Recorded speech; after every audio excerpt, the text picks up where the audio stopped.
Muchos cubanos vendieron sus casas, no tienen trabajo, no tienen casa. Donde Cuba no nos vuelve a acoger, porque si nos acoge otra vez es una represalia contra nosotros. Estos cubanos salieron legalmente del país por decisión propia, no huían de la guerra, ni del terrorismo, ni de conflictos étnicos, y evidentemente quien tiene hasta $15.000 para darle a un traficante de personas tampoco huye de la pobreza.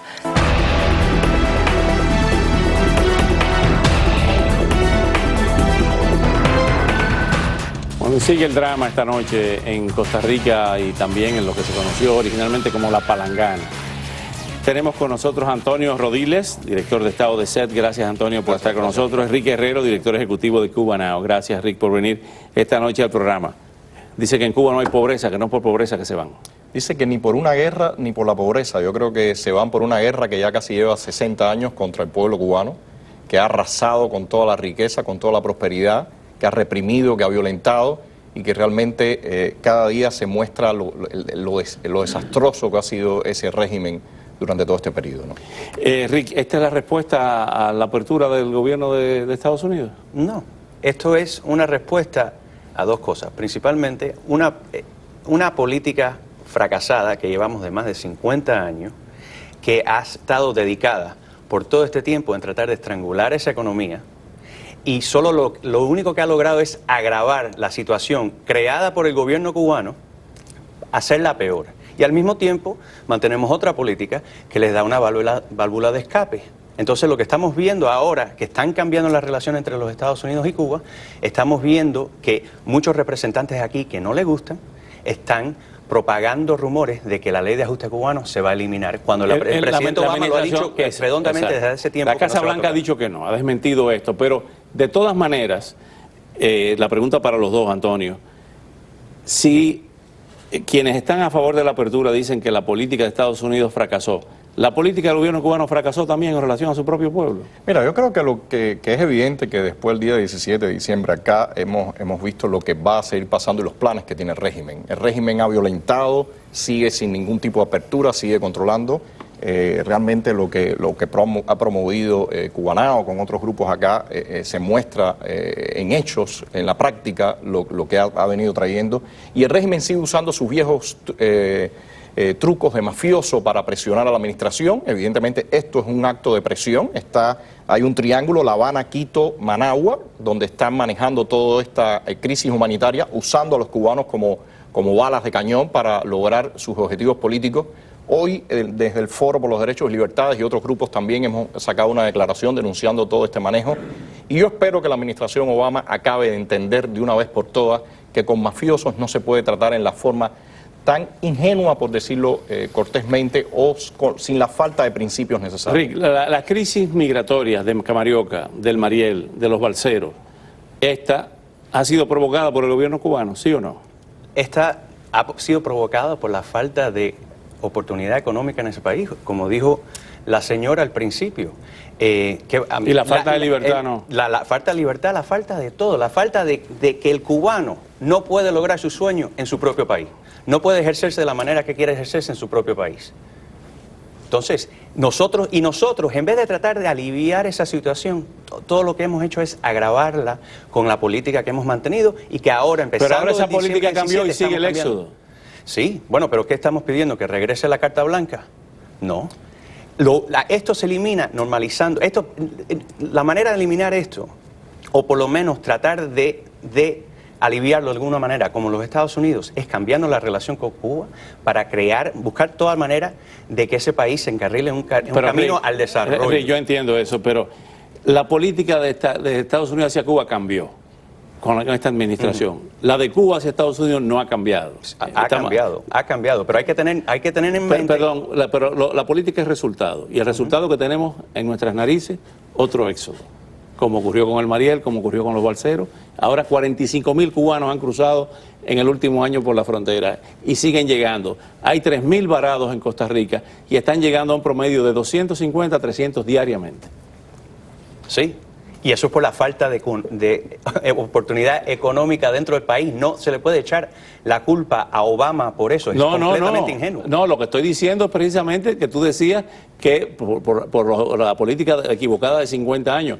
La pregunta es, ¿esa política cambió y el problema sigue? Sí, pero la política no ha cambiado en total, porque lo que cambiaron fueron las relaciones diplomáticas. Se han hecho ciertos cambios en cómo podemos ayudar a los emprendedores y aumentar los viajes, pero al fin del día el embargo sigue, la ley de ajuste cubano sigue. Esas piezas, que son las piezas más grandes y las piezas que más daño hacen al pueblo cubano, es la que siguen en vigencia. Rodiles. Yo creo que estás obviando un tema fundamental acá cuando mencionabas que la culpa de todo esto lo tiene toda esta supuesta política de estrangulamiento. Perdóname, lo primero que dije... Perdóname. Déjame terminar, cuando tú escuchaste, cuando tú hablaste no te interrumpí. Sí, pero yo no dije que tú dijiste una cosa que no dijiste. Bueno, exacto. Tú decías que la culpa de esto lo tiene entre la política de estrangulamiento y las políticas del gobierno cubano, o del régimen cubano, y que la forma de solucionar eso era no tener esta política de estrangulamiento y todo. No, la forma de solucionar eso es sacar a una dictadura al poder que ya lleva casi 60 Entonces tú estás a favor años. de la invasión a Cuba. No, yo no estoy a favor de ninguna invasión y por eso soy un luchador pacífico. Si estuviera a favor de una invasión, estuviera usando la vía armada. Casualmente, 2 días antes que a mí me dieran una golpiza en La Habana, tú me decías en la sección de interés, en la casa de la residencia, en la residencia del jefe de la sección de intereses, que las cosas estaban cambiando. Y yo te dije, vete al Parque de Santa Rita. 2 días después me daban una paliza. Entonces, las cosas que ustedes están diciendo no funcionan y esto es una muestra de que tienes un régimen que se comporta como una mafia y que va a usar todos esos viejos recursos para seguir demandando más y más y hacer su transferencia de poder. Y tú lo que promueves es que se siga haciendo lo mismo que se hizo por 50 años, que no ha ayudado al pueblo cubano en absoluto. Las políticas se pueden cambiar, pero nunca para algo peor. Este cambio claramente es para algo peor y los estamos viendo que el régimen va a seguir usando todos esos mecanismos mafiosos y va a seguir usando a los cubanos como bala de cañón para resolver sus problemas y sus intereses políticos.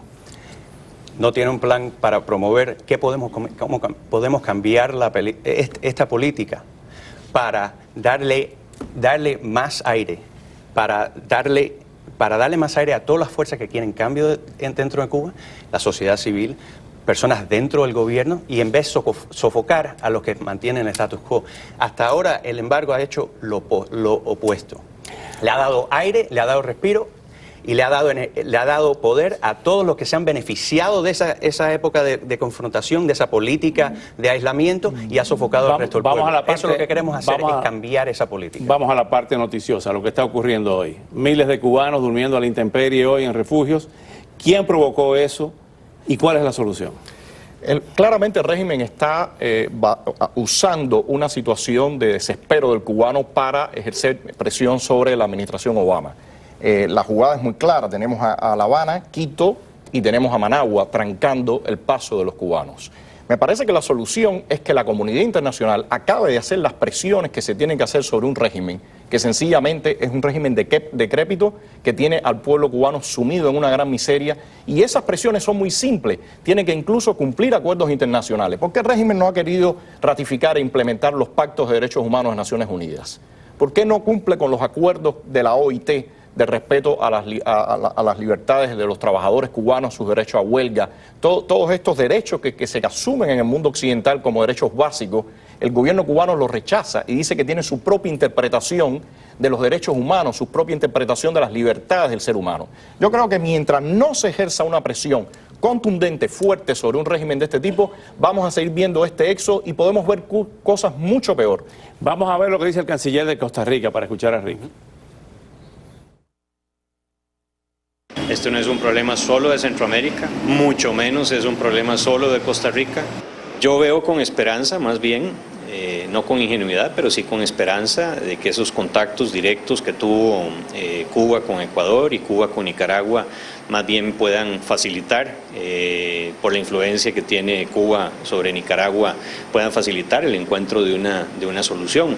No quiero pensar que más bien ha sido para desatar una fuerza en el sentido contrario, ni mucho menos. Ahora bien, mañana hay una reunión de cancilleres en El Salvador, en San Salvador, donde no está segura, no está confirmada la presencia de Bruno Rodríguez Parrilla, el canciller cubano. Se ha hablado de un corredor humanitario. ¿Esa podría ser una solución? Es posible, pero yo quiero responder antes que nada lo que dijo Antonio. de acuerdo que si se puede crear una presión internacional a ponerle presión al gobierno cubano para que cambie de actuar de la manera que cambia, fuera una cosa, pero el problema es que el embargo no lo permite, porque el embargo, lo primero que dice el embargo, como es codificado bajo Helms-Burton, es lograr un embargo internacional contra el gobierno cubano.